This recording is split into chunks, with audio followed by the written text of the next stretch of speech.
Les textiles sacrés d'Afrique sont parmi les formes de mémoire les plus anciennes du continent. Bien avant que l'histoire africaine ne soit racontée par des livres, des archives coloniales ou des musées, elle se transmettait par la parole, par les gestes, mais aussi par la matière. Le tissu faisait partie de cette matière vivante. Il absorbait le temps, les croyances, les hiérarchies et les récits fondateurs. En Afrique, un textile n'est jamais neutre. Il est toujours situé. Il vient d'un territoire, d'un peuple, d'une cosmogonie. Il porte une fonction précise, souvent invisible pour ceux qui n'en connaissent pas les codes. Et lorsqu'un textile devient sacré, ce n'est pas parce qu'il est rare ou luxueux, mais parce qu'il est investi d'un rôle spirituel, social et politique. Dans de nombreuses sociétés africaines, le corps humain est perçu comme un espace de passage entre le monde visible et le monde invisible. Ce que l'on porte sur ce corps devient donc fondamental. Le tissu agit comme une interface. Il protège, il signale, il transforme. Certains textiles sont capables de marquer une transition de l'enfance à l'âge adulte, du profane au sacré, de la vie à la mort. C'est dans ce cadre qu'il faut comprendre des étoffes comme le kente, le bogolan ou le ndop. Elles ne sont pas sacrées parce qu'elles sont anciennes, mais parce qu'elles participent à l'équilibre du monde tel qu'il est pensé dans les cultures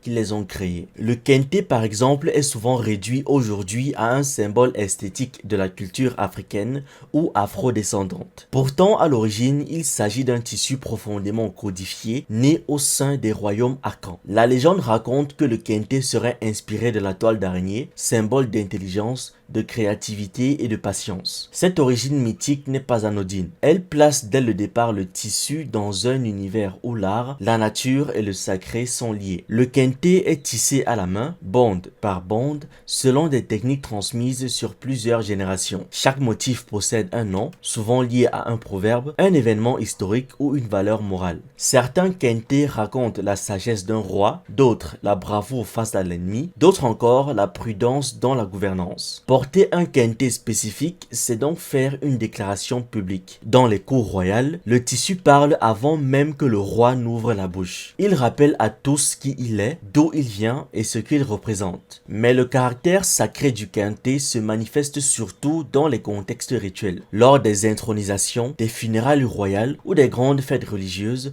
le choix du kente n'est jamais laissé au hasard. Il doit être en accord avec l'événement, avec les ancêtres invoqués, avec l'énergie du moment. Le tissu devient un lien entre les vivants et ceux qui ne le sont plus. C'est pour cela que la banalisation moderne du kente pose question. Lorsqu'un motif sacré est imprimé industriellement sans respect de son sens, ce n'est pas seulement une perte culturelle, c'est une rupture symbolique. Le message existe toujours, mais plus personne ne l'écoute. Le bogolan, lui, nous plonge dans une autre relation au sacré, plus directement liée à la terre. Chez les Bamanan du Mali, la terre n'est pas un simple sol. Elle est une entité vivante, nourricière, capable de protéger mais aussi de punir. Le bogolan est fabriqué à partir de coton tissé, puis teint à l'aide de décoctions végétales et de boue fermentée. Ce processus lent, presque rituel, transforme le tissu en objet chargé. Les motifs sont peints à la main et chacun possède une signification précise. Certains symboles sont liés à la chasse, d'autres à la maternité, d'autres encore à la guerre ou à la guérison. Traditionnellement, les chasseurs portaient le bogolan comme une protection contre les forces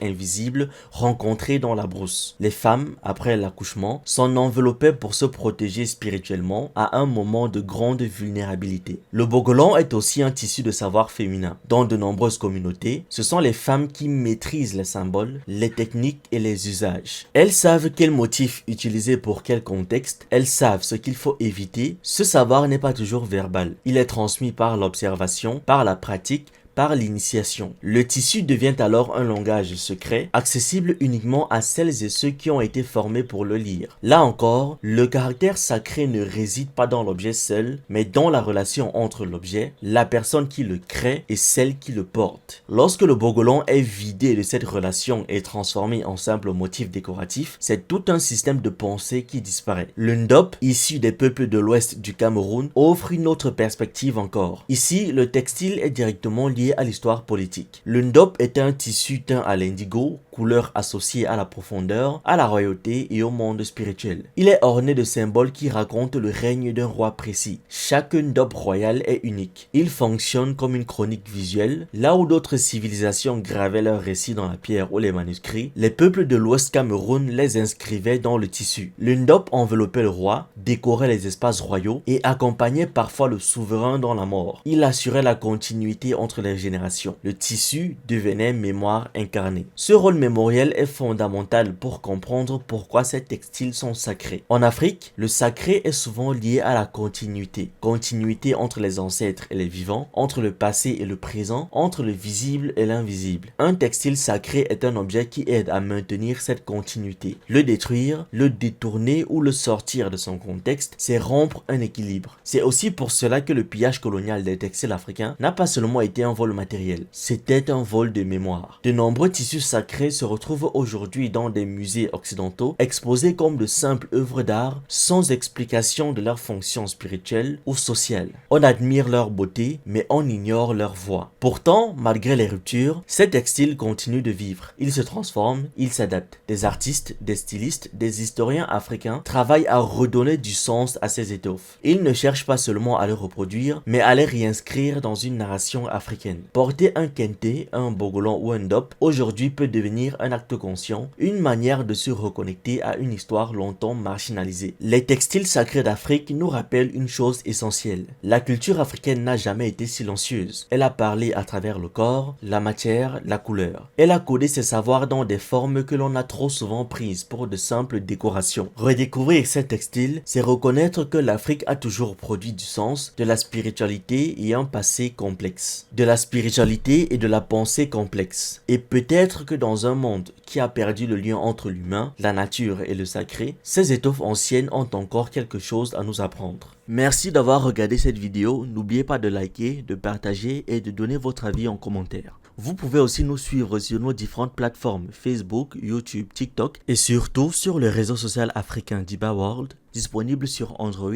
et iOS. Pour ceux qui le souhaitent, vous pouvez aussi rejoindre notre communauté WhatsApp. Tous les liens utiles sont dans la description.